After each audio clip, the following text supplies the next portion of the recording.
So now for this following part of the episode, we'll shift topics a bit and talk about your journey with the Quran specifically, and your different life experiences. Okay. Before we ask any other questions, I wanted to know what your view is about memorization of the Quran, because I myself had a chance to experience memorizing the Quran at a boarding school, actually. So the way we would go about memorizing was by spending a lot of time focused on doing this for a few hours, and each person would memorize at their own pace. So we all started memorizing from Juz 1 and continued from there. Some of us were ahead by a little bit while others took longer.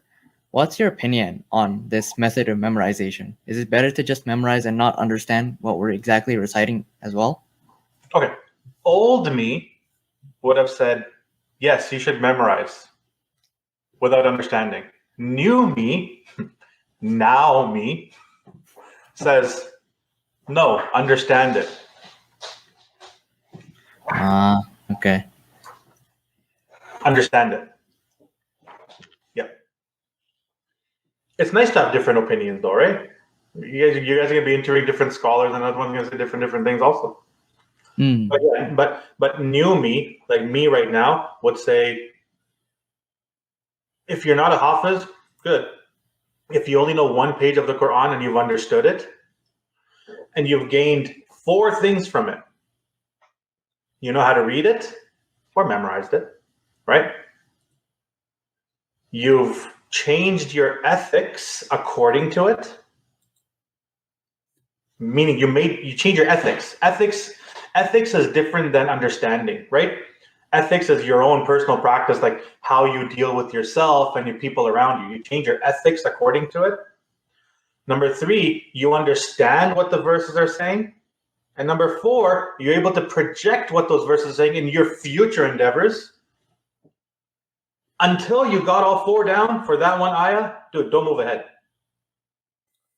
Would you though differentiate between someone young, perhaps 5, 6 years old, who's not at a level where they can intellectually understand everything to a deep level, if that's correct, or like would you differentiate between someone who's young, as still a child, and someone who's a teenager or older?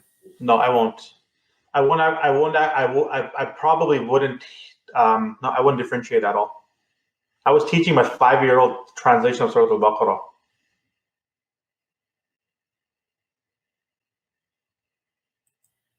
So could you tell us some experiences you've had, like memorizing the Quran and all that?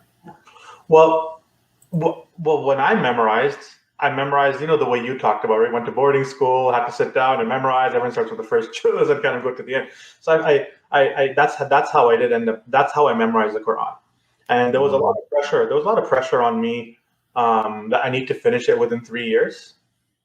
And you guys can relate to that. I don't know, maybe the reason that pressure was there, even though the pressure's not there, it's like, no, take as long as you want. But that person finished it in 2 years.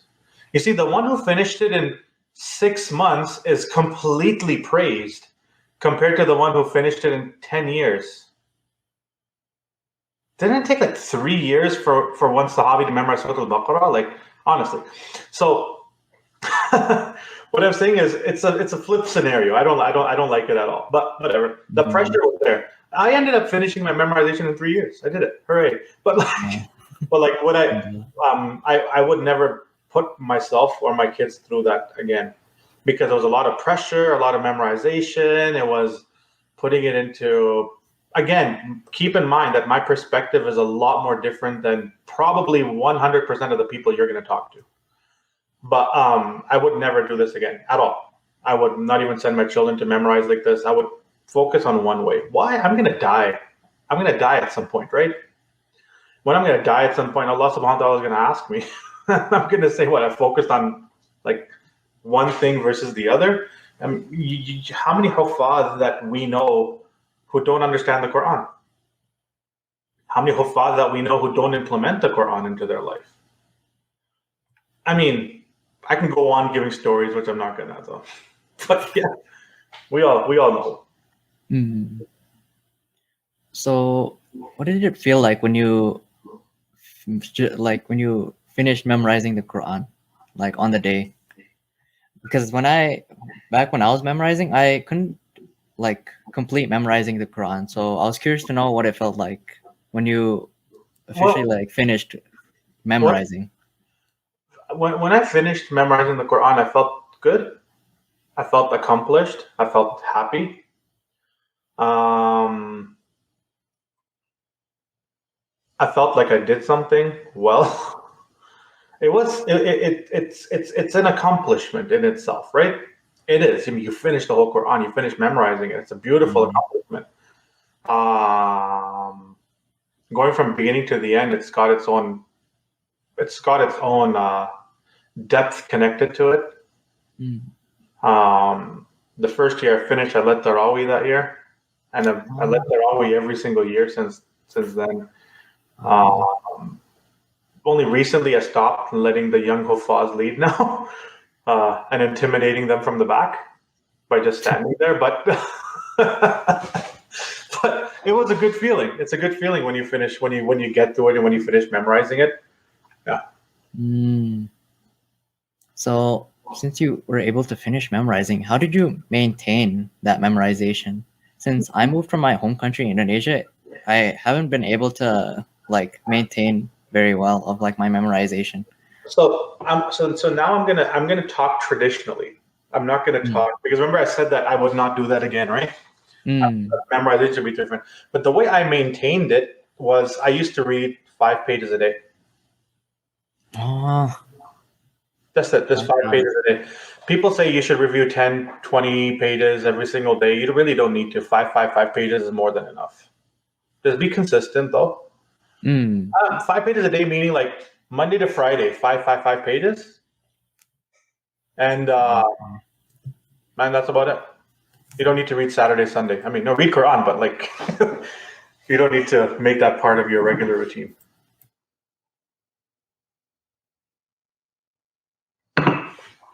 So moving to a slightly different topic, what made you interested in the Qiraat? Um, it was an elective, and I was like, "Hey, that's cool. Let's study it." And that's honestly the truth. It was an elective, but when I started studying it, I realized, whoa, it goes pretty deep. And then my it's what's the reason that I took on that elective was because it had to do with Quranic recitation, and I had a good voice when I was reading. So I was like, hey, you know what? Let's do it. I would be the perfect candidate for this. So I kind of got in and I did it, and I went ahead and I studied it and I went deeper into it, and then since then I started teaching it as well. Yeah, that's the main reason why I actually did it.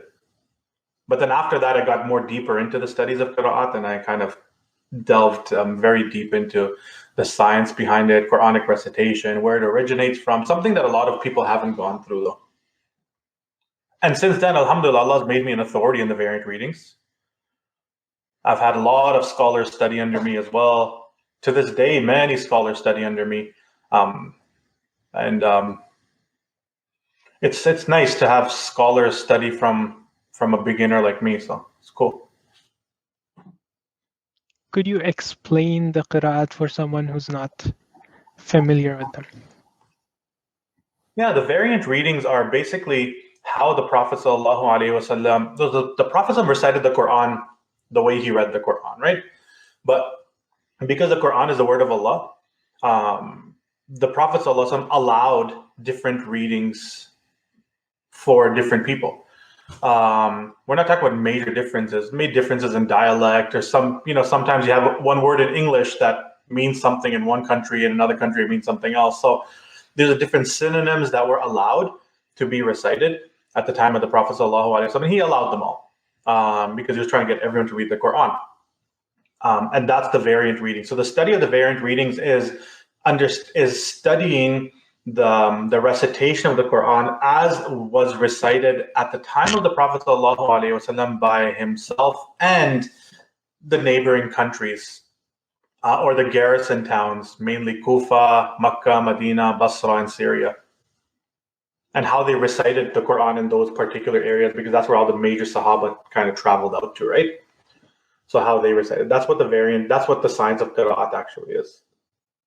And when you study the Qiraat, it becomes interesting, because you start to see, whoa, in Makkah they read it this way, in Medina they read it this way, the same verse they read it this way, like this in Kufa. So if a person is studying the Hafs recitation, for example, what normally people read, the regular Quran recitation, they're basically reciting the Quran the way that was more prominent in Kufa. It's actually not from Medina. It's a Kufa, the Kufan reading, which is allowed by the Prophet ﷺ, as well, by the Sahaba. These were all allowed. So when you do the variant readings, you actually go and you study it from the different areas. How did they read in Sham? How did they read in like Syria, in Damascus, and how did they do it in Medina? How did they do it in Makkah, etc.? What would you say is the benefit of this subject? The benefit of the subject is that you will not understand what the recitation of the Quran actually is if you haven't studied the variant readings, because a lot of your tafsir, everything of your Islam is originating from the Quran, right?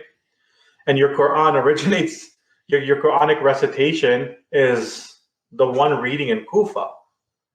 So if you actually had the reading of, if you actually look at what we follow as Muslims, or what Muslims tend to follow, and then you trace it back, you'll find that there's some sort of variant reading that connects to it.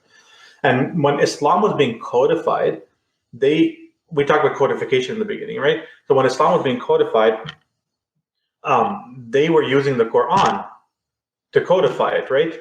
And the Quran that they were using was inclusive of the variant reading. There wasn't only one recitation that they were looking at. So it's anyone who's becoming a scholar, it becomes important. If you want to be a traditional scholar, it becomes important to know the variant readings. Otherwise, your knowledge is going to be incomplete, because you're going to think that this originates from the Quran, when actually, sure it does, but it's based on a variant reading. And it's a whole science. And the second major benefit is that you won't understand what tajweed actually is until you've done the variant readings, because tajweed is a subset of the variant readings. And the variant readings are a subset of Arabic grammar. What would you say is, personally to you, a profound Qiraat difference that affects, that adds layer to meaning? It can affect the meaning. I won't say it adds layer to meaning, because adding layer to meaning means that adding layer to meaning means that you can take both readings and then interpret them and create a bigger picture out of it, right? Like for example, owner of the Day of Judgment versus king of the Day of Judgment. You're like, oh, well, every king is an owner and every owner is a king, so technically Maliki Yawmiddin, you can put owner and king.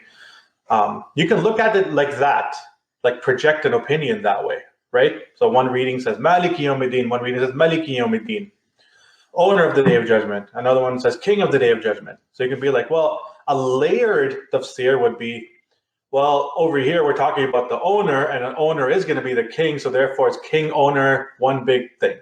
You get the point? But that's not how it was viewed classically. Classically, they translated it as either king or they translated it as owner. So the ones who were translating it as owner, they were like, it means owner, not king. And the ones who are translating as king, they're like, it means king, not owner. So the layered translation would happen a lot later on, when you have access to like all the material, right? Versus when you don't have access to the material, you're only going to be projecting it or translating it based on how you see it or whatever. What would you say to non-Muslims who use the variant readings to say that the Quran is corrupted? I would depends which non-Muslim we're talking to. What religion are they from? But to say that the Quran is corrupted based on variant readings is a little bit of an amateur argument. It really depends on the question that they're asking. So someone says the variant readings proves that the Quran is corrupted. The question I would simply ask them is, give me an example. Like, honestly, give me an example that the Quran is corrupted based on the variant readings, or just based on the fact that there's a variant reading. The variant readings are not compromising the message of the Quran. They never do. Right? They never compromise the message of the Quran. The Prophet ﷺ said, whether you, like, he gave an example, you can say halumma or ta'ali. Halumma means come here. Ta'ali means come here. They're both synonyms, right? It's not like in one case we're saying eat an apple, in other words saying eat an orange. No, we're saying eat an apple or eat, I don't know, a sib or something, right? Using the same thing, the same word, right? Just a different word that you're using to talk about the same thing. Sometimes the translations can become a little bit different, but Uthman bin Affan radiallahu anh, he eliminated all of this at that time, where he says, this was allowed at the time of the Prophet, and now we're only going to be doing it this way. And they codified it in one particular way, and they said this is the only way that's allowed.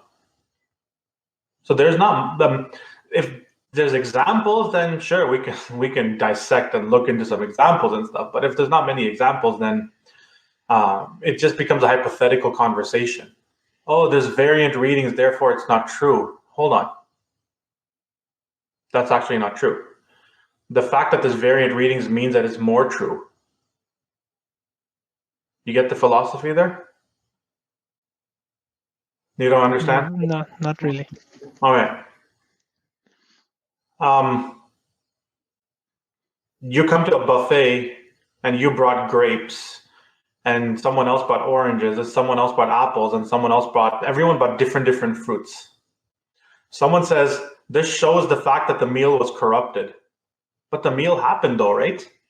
There was fruits there, right? So are you trying to deny the fact that the Quran exists based on variant readings? You understand? Variant readings is actually publicizing it for you, the fact that it did exist. There was variant readings there. So, dear person, you're saying variant readings are saying that the Quran's corrupted? Okay, sure. Let us assume that the variant readings completely corrupted the Quran. Are you denying that the Quran existed then?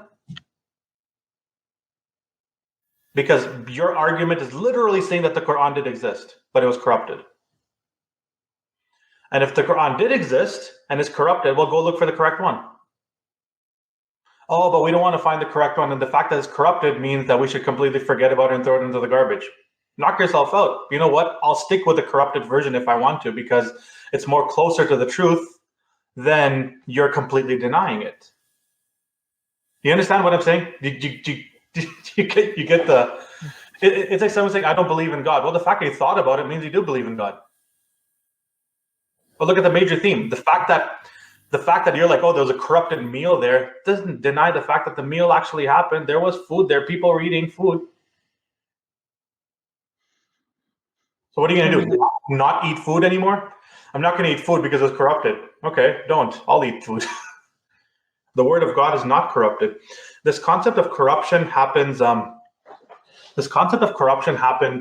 post-colonial rigidity, where everyone thought everything needed to be uniform. Everything had to be one way. It has to be one. And remember I talked about, right in the beginning, I talked about classical versus traditional. In the traditional, there has to be only one approach. And maybe four people are going to have differences, but differences within one madhab or one ideology. In classical, you wouldn't have that. People have differences on major things, right? Which would have a major range. We're talking, if we're looking at the variant readings of the Quran, who is anyone to say that in the Eastern world, which is a very holistic world, there was no room for a menu? Like who's anyone to say there's no room for a menu? You're not allowed. I'm going to go to the restaurant with you, and you can only order the lamb. Like, dude, I want chicken. No, you only order the lamb. There was a menu there, and this is proven through poetry, proven through everything, that a person stands up and is saying a poem. I'm saying this poem, A, B, C, D, whatever. And someone says, oh, you know what? Why don't you change B to D? And they'll be like, it fits better. They'll think about it. Yeah, you know what? That works. And they'll change it up. It's very, very normal that it wasn't very rigid. But look at it now. Now everything has to be very, very rigid. It has to be one way. It has to be one approach. It has to be one ideology. It has to be one everything, which is post-colonial rigidity, which caused this. So now when people come up, they're like, how can you have multivariant readings of the Quran? But if you went back to that time, they're like, how can you not have variant readings of the Quran? For them, it was like, yeah, it's completely normal. For us, it's not normal.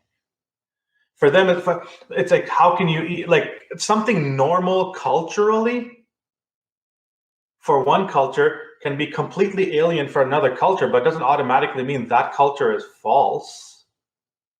Does that make sense? In other words, for them, the status quo, or for them, the norm is, yeah, this is what we do. We do this. We throw arrows in the air or throw birds in the air, and we do jumping jacks every morning, 45 of them. You know, like, it's very normal for us. People are like, oh my God, why are they doing all of these weird things? But it doesn't make that false. And post-colonial Islam was very rigid, so rigid. It had to be one way, my way or the highway. And the colonialism caused this. But classical religion, until even traditional, until colonialism, still allowed variance. But you still see variation. You still see differences, like in some texts from the Ottoman, like fiqh books, where they would say a Hanafi is not allowed to marry a Shafi'i and stuff like that. Like, you'll see texts like that.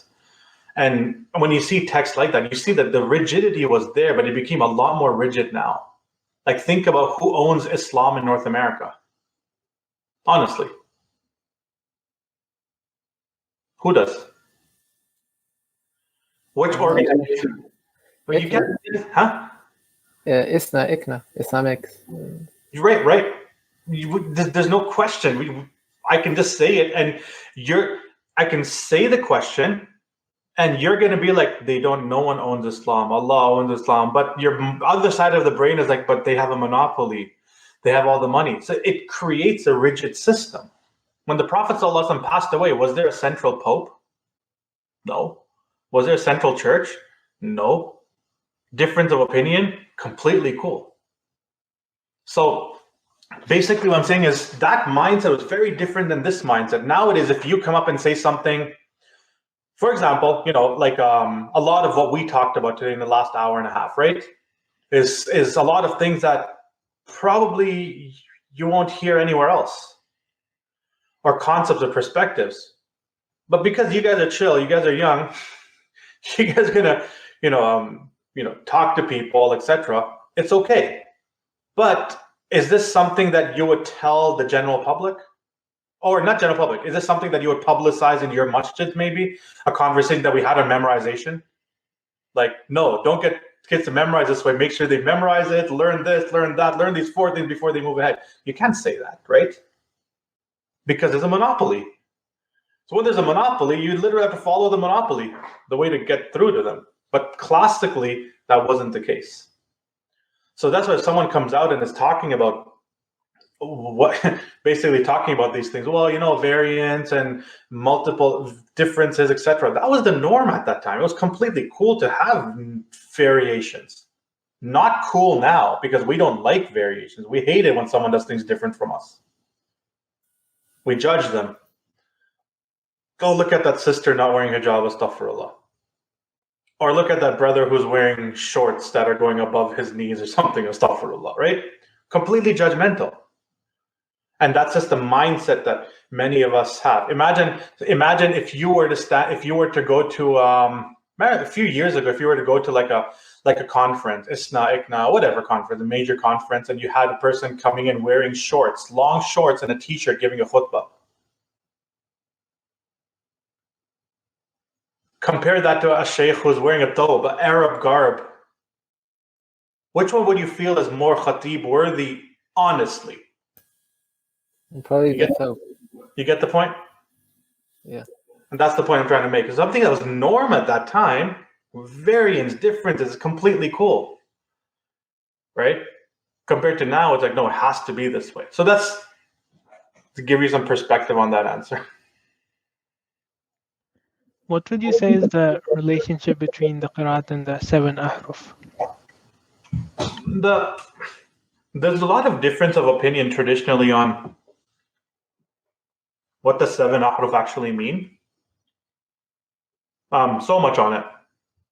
You probably read articles and books online and stuff like that. But the in my idea, the word ahruf actually means, I go back to what the hadith scholars have said, that 7 ahruf means many variants or many synonyms.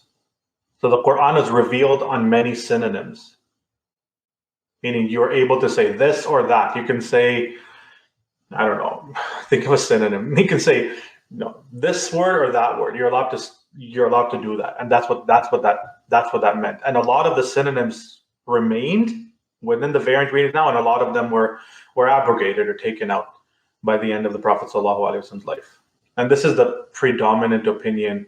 Uthman bin Affan radiallahu anh, when he compiled it, he put an end to all of this, and then he created one system in one way. And that's the opinion of the Jamhur scholars of Hadith, as mentioned by Ibn Kathir as well. Again, I'm not elaborating on this opinion because of time, but that's kind of along the lines of what it is, that the Quran is revealed on many synonyms, and the Prophet allowed different things to be read, and near the end of his life, a lot of them were abrogated, and Uthman bin Affan radiallahu anh also put an end to it as well when he compiled it. So, Shaykh Uthman, let's shift from your experiences studying the Quran to now teaching the Quran. Like when you made this shift from being a student, I mean, you still consider yourself a student, which is a very good thing, but now to also teaching the Quran, how has that affected your relationship with the Quran, and what new things did you need to learn, and what methodology has that led you to adopting? To be completely honest, in the beginning, when I first started, I'll put my teaching into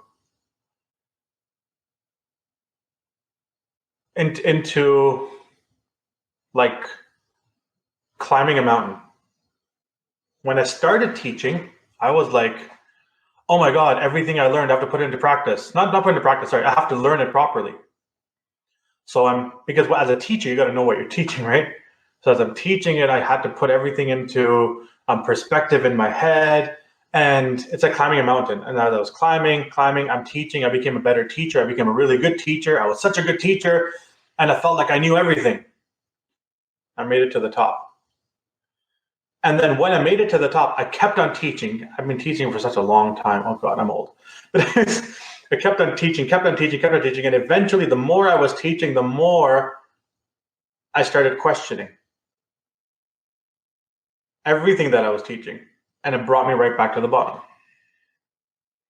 When it brought me right back to the bottom, then I started to realize that a more effective teacher is someone who personalizes.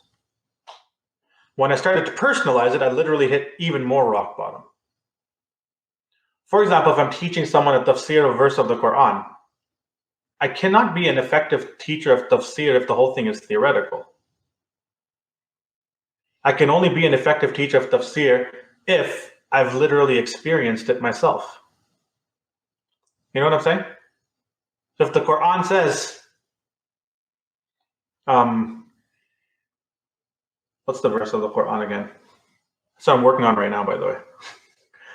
قُلْ إِنَّ الْمَوْتَ الَّذِي تَفِرُّونَ مِنْهُ فَإِنَّهُ مُلَاقِيكُمْ. No, what's the verse? Oh man. In Surah Al-Jumu'ah, where Allah subhanahu wa ta'ala says, where Allah subhanahu wa ta'ala says, if you, God, give me a quick second here.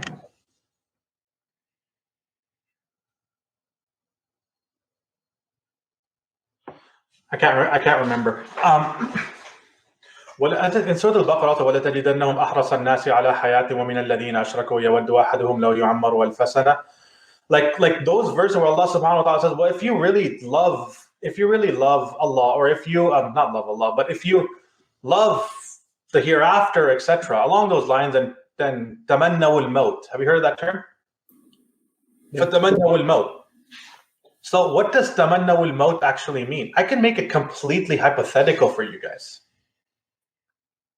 For example, what does tamannaw al-maut for you mean? We need to crave death. Right. Is it personal to you guys? What does that mean even? That's still a bit abstract. Like, how do you crave death? In what sense? Right. It's abstract for every one of you, right? So what I'm doing is I believe that it's not abstract. But it is abstract for me in my head right now. So I'm going to go into situations where I'm going to try to understand how, because the Quran is not abstract. Is the Quran abstract? No, the Quran is clear. Mubin. So therefore, there's some points within the Quran that if we consider them, if we don't know how to appreciate it or put it into our life, then we're going to really need to try to understand how to put it into our life. So how can you and I actually crave death? And I have some things that I do. No, it doesn't require digging a grave in my backyard and going lying down in it. That's weird. But but like there's ways to understand of how to embrace death, understand death, so that when the time comes, you ain't scared of death no more. So as a teacher, one is hypothetical. We should all crave death. Go to the graveyard and keep on scaring yourself or whatever. However typical person does it. I'm not at that point anymore. Remember I said that during my studies, during my teaching, I started basic and I started climbing and I thought I was the best. And then eventually I started trying to personalize it and then I dropped to the bottom. And now I'm at the bottom right now. And the bottom, it's this huge mountain to climb. And the bottom part for me is, well, I need to start to personalize it. Every single verse of the Quran. Now, if I personalize it, if I teach you guys how to crave death in a way that you would probably never believe, you'd understand that verse completely differently now, right? Very different. And I talk about this a lot within my not just tafsir class, but like even tajweed class and stuff like that, about personalization and tips on how to personalize, because everyone experiences things differently. And how to understand it. And then at that point, you become a way more efficient teacher. And that's kind of the level that progression that I've gone through. And I don't know what direction, I'm going to get into past this though. Then Shaykh Uthman, with your institute Critical Loyalty, where does the name come from and what do you aim to accomplish? Critical Loyalty, long time ago, was the name of a blog post that I started. I used to teach. It was a blog post, and the purpose of the blog post was to we're loyal Muslims, but we're also critical thinkers. That's where critical loyalty came from. And when I was, and eventually I decided I was teaching tajweed and all that stuff was already there. But I thought it's such a brilliant concept. That's so conceited. But I thought it's such a brilliant concept. So what I decided to do was put all of my classes under critical loyalty and make critical loyalty the bigger picture there. All of the courses that we teach at Critical Loyalty are very much talking about this philosophy here, though. The idea of going classical. We look at things from a classical point of view. So we don't teach in tajweed anymore. We don't teach books from Ibn al-Jazari. Ibn al-Jazari is a traditional scholar of tajweed. We teach books from like Abu Mazahim Khaqani, the first ever person to ever write on tajweed. We pick up his book. We don't. We pick up the books of Usul al-Hadith from the originators, from Imam Tirmidhi, from Imam Muslim. We look at what they've said. We take a very classical approach to all of the sciences.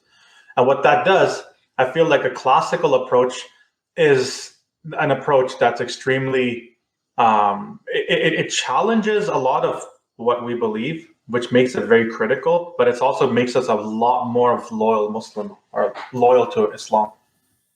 But then, Shaykh Uthman, how would you respond to people who say, for instance, us as Muslims living in the 21st century, we can't really go back to works 14 centuries ago without first understanding it from scholars from our time and studying texts that have been codified for the purpose of simplifying the knowledge for us to understand at our level. Because of course, if you were to give an ordinary Muslim, even in Arab, the Quran and tell him, go ahead, read this, interpret it, their Arabic isn't at that level yet. Their fiqh isn't at the level where they can read ahadith and derive fiqh rulings. So like what I'm trying to get at is, don't you think the process the scholars have put down, the foundational texts and stuff like that, is very important? Is like, I'm talking about at a beginner level, until a person is able to reach the level where they themselves can delve into the deeper classical original text. The Quran is revealed to who? To the Meccan Arabs? Or all of humanity? The Bedouins. Right? Yeah. It was revealed to the Bedouins. Ummi. Inna ummatun ummiya. So who is anyone to say that Allah subhanahu wa ta'ala cannot give guidance to someone just by person reading the Quran? Can anyone make that claim? That would be shirk, isn't it? That's straight shirk. Like that straight up shirk. Allah subhanahu wa ta'ala requires someone to talk to you. So therefore Allah's message has to go through someone else. As you start to study, theoretically speaking, your answer is completely correct. The question is completely correct. Practically speaking, I've seen too many people stop people from reading the Quran, looking at the Sunnah. Too many people. And they're like, you need to understand the Quran based on how this scholar said. Why? Is it because Allah has inspired the scholar or something? Well, if Allah has inspired something to the scholar, then there's no legitimacy for that at all within the religion of Islam. Because now you're following the inspiration of a scholar, and now you believe that the scholar has some sort of wahy. So the same question can be completely flipped and asked back. Who created those rules or those limitations? And as you start to walk the path, as you start to look into the Quran, you will have questions, right? Fiqh or whatever. And then who are you going to refer to at that point anyways? Right. That's the point. Instead of stopping people from getting to that, let them go through it. Because that's when they're going to get the questions. Because if you're trying to say that someone's going to graduate or someone's going to become a classical Muslim, is that posing a threat to a traditional Muslim? Is it? I guess maybe like in an intellectual sense. Well, it is, right? It's a major threat. But why is it a threat? And these are the questions that you want to ask yourself. Why is someone who is taking a classical approach so threatening to the traditional approach? I'll give you another example here. Why is it such a threat when someone like me, who's been connected to the Quran and teaching the Quran for, I have more than 3,000 students who finished their hifz under me. Why is it such a major threat that I would say that the typical system of memorizing Quran in madrasas shouldn't be done? It should be done a different way. Why is it a threat if I was to say this to a hifz school? You're challenging the way they're doing things? I'll give you another example. I went to a hifz school in I'm not going to say where, but I went to a hifz school somewhere, and they asked me, they're like, Shaykh, you're here, please give a lecture and this and that. And I gave a lecture, nice little lecture, and I was sitting with the students, and I sat down with the teacher, and I said, my advice to every one of you is ask every single student which one of you are forced to memorize. And if they're forced to memorize, don't teach them. Tell their parents and send them back home, because you don't want to shove religion down someone's throat. Am I saying anything wrong? The one concern people might have is if you tell them to go back home, then wouldn't that essentially be cutting off their only source of Quran? As in, like, if they go back home, now they won't be reading Quran, and they won't be looking into developing a love for the Quran. Instead, they'll follow perhaps their non-Muslim friends, or like that's the only source of connection they have to the deen. I'm not saying that's right. I'm not saying, but that's fine. It's good. I love your devil's advocate approach. You're taking the other side. It's cool. But how sure are you that that's what's going to happen? Not 100%. So if there's not 100% sure, then can you say that the other way is, which one's more correct? Force religion down someone's throat? We're living in the West now, right? We're living in North America here. If we're literally living in a place where they're going to say religion is bad, bad, bad. So what we're going to do is shove it down someone's throat. So now you have a Hafiz who hates the Quran. Think about how many Hufaz actually want to lead Tarawih or get depression when the month of Ramadan comes in. I'm not telling you this. I used to be the one who had to lead Tarawihs for them. Please just do it the 17th Juz. We can't do it, this and that. So the question, if I'll give you an example. I was talking and I said this to the teachers. I said, you know what? If the students are being forced to, if they don't want to do it, then they should be put on hold. Tell them, go take a week off. I've done this with my own students. Someone's like, oh my God, I'm getting tired. I'm like, go home. Don't come to school tomorrow. They thought they were in trouble. I'm like, no, take 2-3 days off. Go with a fresh mind and come back if you want. This was like 20 years ago. Or so when I was talking to these teachers, I said, give them some time off. If they're being forced, don't shove the Quran down their throat. They're going to hate it. Later on, they're going to hate it. Even though they might say, oh, we don't hate it. We don't hate it. Doesn't matter. They will. So one of the teachers said, may Allah make you forget the Quran. But he cursed me. But the point here is, why was what I was saying such a threat to them? You're challenging the very essence of what they do. And I'm replacing it with what? That would be a question for you. I'm replacing it with, give them the true essence of the Quran. Right. I don't think, but a lot of those teachers perhaps wouldn't be qualified to do that. As in, like, what they've learned from their teachers, and their teachers, what they've learned from their teachers, is memorize, memorize, memorize, not necessarily living and applying it. I'm not sure if that's a fair generalization. That's good, though. Where does it start from? Definitely not at the time of the Prophet. All I'm saying is, let's go back to what the Prophet did. And I'm being pretty hardcore about this. I'm like, dude, follow the Quran and the Sunnah. Right. So what do you think a Western Muslim's approach to the Quran should look like? What role should the Quran play in their life? And how do they reach that point with a language barrier? That's an excellent question. Start with translation. Pick up the translation. Oh, yeah, but translation's going to be wrong. Sure, it doesn't matter. Start off with that, right? And start to love what the Quran is. It all starts off with the fact that we need to start to appreciate that the Quran is the word of Allah. We live in this world. Allah created the world. Remember that whole game analogy I made? Understand what we are doing here. Remember that the Quran is the word of Allah. The Quran is telling us how to live.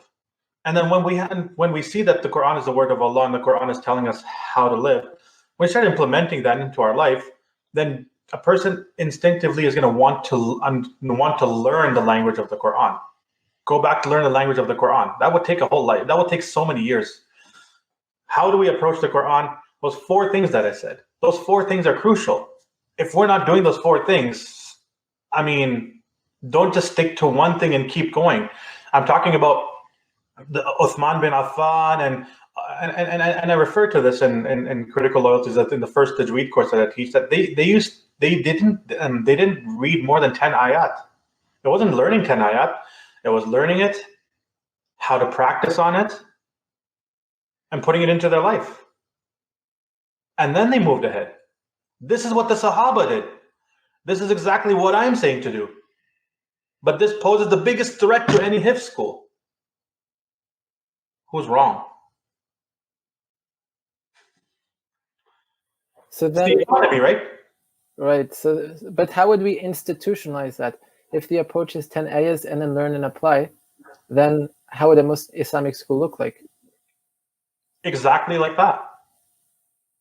As in, like, your lesson for today is these 10 ayahs, let's memorize and apply them. But then each student would apply at their own pace at a different level, and then you couldn't develop a curriculum standardized for everyone.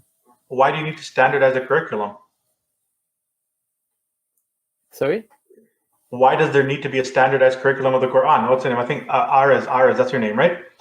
He was saying everyone starts from the first juz, and then people go at their own paces anyways. Right. But like, you're not a fan of memorization by itself. Not anymore. What about memorization and tafsir? And then the application, it's on the student. It's the student's onus to do that by themselves. Nope. But then how does a teacher, say a teacher has 20 students, how do they instill the love of the Quran and really make sure that students are applying it? I teach, man, my next my next Ijaza course has about 40 students in it already. And I literally do this for a year. It's not hard. Do you mind me asking how? It's not hard. I read to them the verse, or the 5 verses, or the 10 verses, the 1 page. I read it to them. I tell them, make sure by the end of next week, you guys have this perfectly how I read it. You can record me and listen to me a million times. I don't care. Your recitation has to be perfect. Next, I teach within the class. I'll teach them how to ethically change your life according to it, and everyone's different. And number 3, how to understand or what the verses are trying to say. And number 4, how to project that into your future. That takes a whole lifetime. That takes 4 weeks, about a month, 2 months, sometimes I can even get 1 page down. And everyone understands it differently. But if you give an assignment, for example, I gave you guys an assignment of craving death. You guys all need to crave death. It's going to take you, you're going to be thinking about it for the first 3 days, right? And if you actually have to submit an assignment into me, normally, if you don't have to submit an assignment into me, you're going to think about it and then you'll forget about it, normally. If you have to submit that assignment to me on Saturday, you're going to think about it and you're going to try to put something down on a piece of paper because you know if you don't do it, you're going to fail. That's the only way to get people moving ahead is as a teacher. You give homework, you tell them to give them your homework, and then you know how much homework the person actually did just by looking at the work that they've submitted to you. Every teacher knows. I know all of the reflection papers that was written the night before versus like a week before. You guys know the differences in your own papers that you guys have to write, right? You know, like overnight papers are a lot more different than something you wrote like beginning of the semester that you took your time. All right. So, Shaykh Uthman, before we move on to the final topic, we'll try to keep it brief, which is studying health and nutrition.